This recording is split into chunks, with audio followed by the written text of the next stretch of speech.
I really like working for the pilot. I do some of the graphic design work, like for setting up the pages and like that kind of thing. So I decided to do the pilot, and I was at the club fair, and it was really the only club that interested me, and it was something I'd never done before. Never had used any of the design programs, and so I wanted to try something new, and it was my first semester of college, and I thought, why not?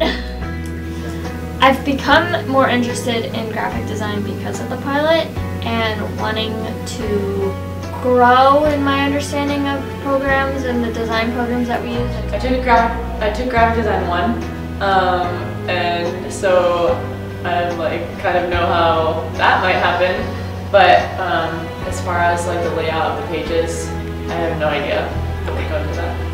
You go in and there's a bunch of topics on the board and everybody is assigned, or you basically get to pick which topic that you want to do, which interests you.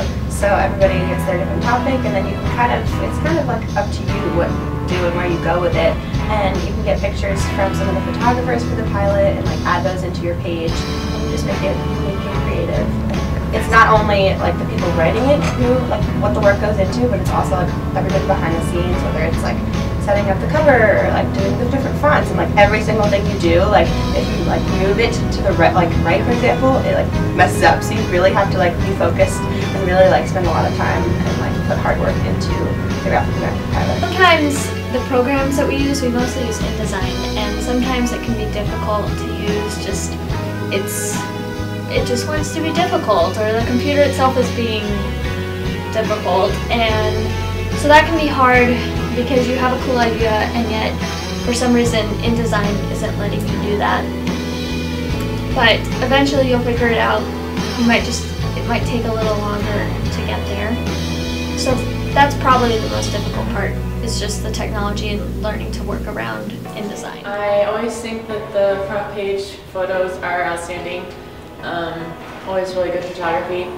I really like how this year they've been having like the photographer spotlight in it. It's been really cool to see people's photos and like high quality on the big pages. That's awesome. Because I think we're pretty used to seeing it like online and stuff, and so it's cool to see it in print. I really think it takes a lot of creativity, and you really have to like step out or get out of the box and kind of think